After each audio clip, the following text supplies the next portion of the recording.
There's no doubt that Dark Star is a playful parody of 2001 A Space Odyssey.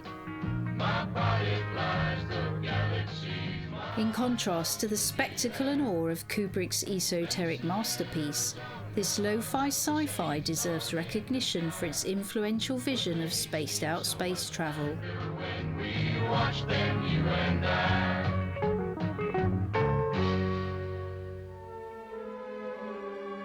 2001 was a big influence on many up-and-coming movie directors. It was released in 1968, before man had walked on the moon, yet it is meticulous with its scientific accuracy and painstaking in-camera special effects, shot in Super Panavision 70. Costing $10.5 million, its themes of existentialism, evolution and technology are stretched into an epic 2.5 hours. It's a pure cinema experience which breaks conventional film form. For me though, its lofty ambitions are overwhelmed by its clinical sterility and abstract plot. The human emotional detachment makes for a disconnected experience. Despite its pretentious tendencies, it heralded a new era in sci-fi.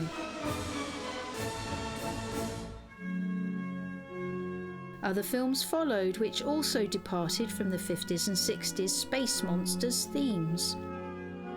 Made for a more thought-provoking experience, a somber future was predicted following an aftermath of political turbulence and growing cynicism at the time. With so much serious sci-fi, it was time to lighten the mood a bit. Released in 1974, originally shot on 16mm and with a tiny budget of $60,000, Dark Star began as a University of Southern California graduation film, co-written by students John Carpenter and Dan O'Bannon. Inspired by the success of alumni George Lucas and his 1971 debut feature, their limited resources wouldn't stop them having a go with this genre. Spaceships were in. Perhaps to justify the extortionate cost of the space race, an optimistic, sleek and glossy vision of the future was commonplace on the screen. However, on this occasion, a shiny spaceship is replaced with the tatty Dark Star and its scruffy four-man crew of blue-collar workers, who have been travelling around the galaxy for 20 years, destroying planets that stand in the way of Earth's colonisation. 85% probability of an unstable planet in the Veil Nebula that will probably go off its orbit and hit a star. You want to blow it up?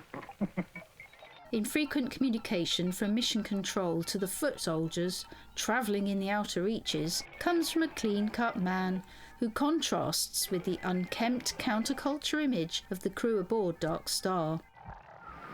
About your request for radiation shielding, sorry to report this request has been denied.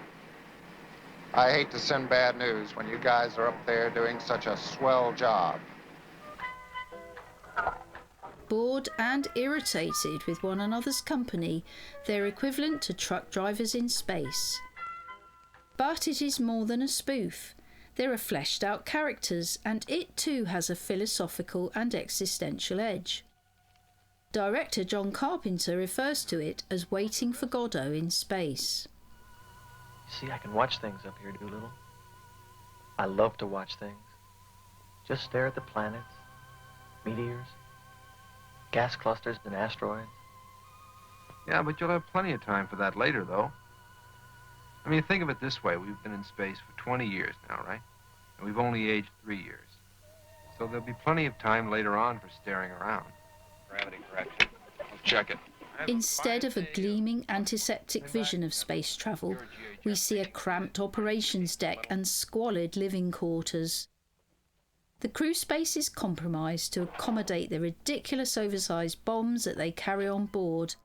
With the limited production resources, the claustrophobia and lived-in look is appropriate. Fashion designer to the Queen, Hardy Amis, was enlisted to clothe the actors in 2001. The spacesuits are trendy. In Dark Star, the spacesuits are vacuum hoses and muffin trays held on with silver duct tape. Whilst Kubrick is regarded as an auteur, how about this for creative control? Carpenter directed, produced and scored the music for Dark Star. O'Bannon handled the special effects, edited and also starred as the attention-seeking Sergeant Pinback, who it turns out is on the spaceship by mistake. My real name is Bill Frug and I'm a fuel maintenance technician. I've been on this mission now for 1 year and 3 months. Pinback's uniforms do not fit me. Much of the plot is learned by references to the past. Commander Powell died when his seat short-circuited and is now cryogenically frozen. Parts of the ship are radioactive. Talby has become a recluse. Pinback's diaries show his mental deterioration.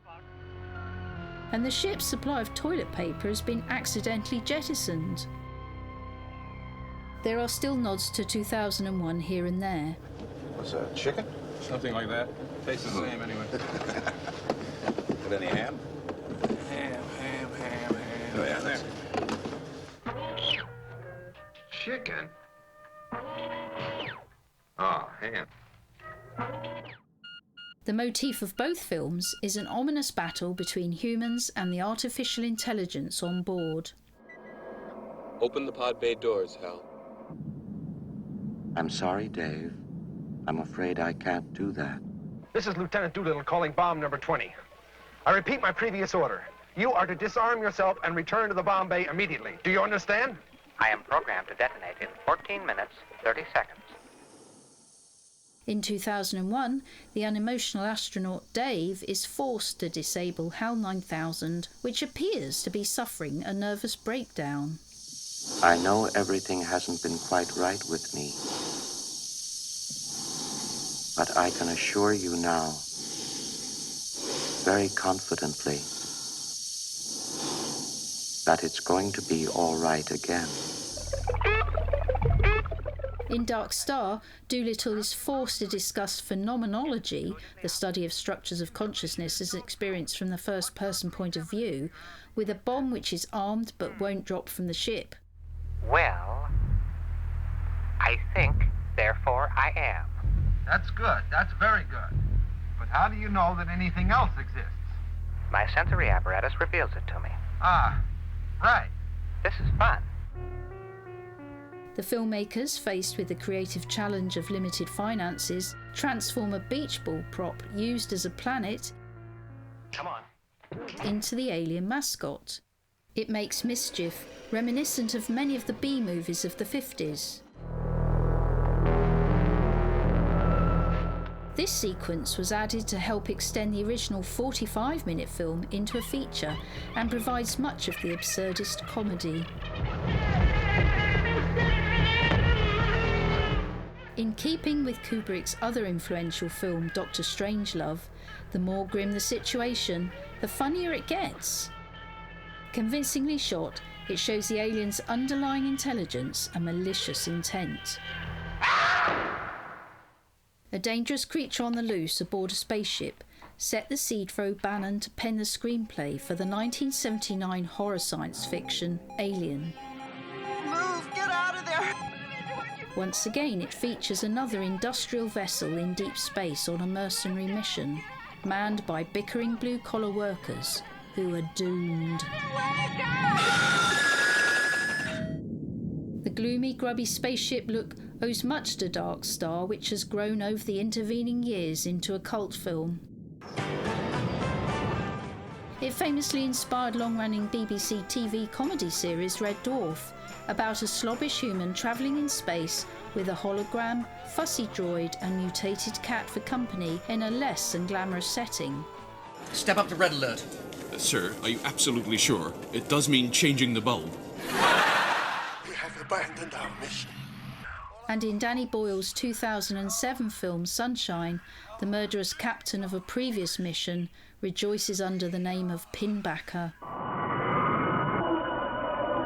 Dark Star. They are not lost in space. they're loose. Despite an ovation at its premiere, poor distribution meant that Dark Star failed the expectations of its two creators. After an intense 4 years realising the film, Carpenter and O'Bannon fell out and went their separate ways. They initially struggled to make it in Hollywood. It was disappointing, really. We had what would have been the world's most impressive student film, and it became the world's least impressive professional film. But when you realize for its time and realize how young we were and how little we knew, it's an interesting accomplishment. Eventually there was success. John Carpenter's independent spirit and creative expertise at storytelling made him a distinctive and influential filmmaker.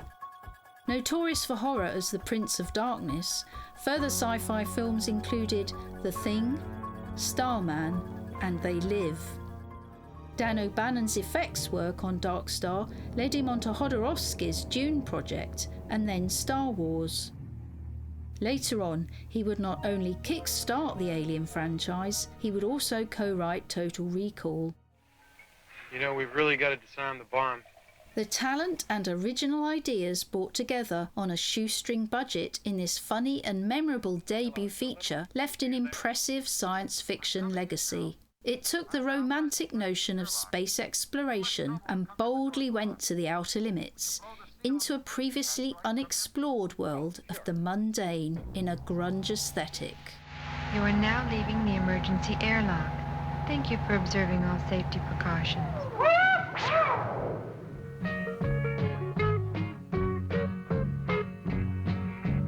Benson, Arizona, the same stars in the sky, but they seem so much kinder when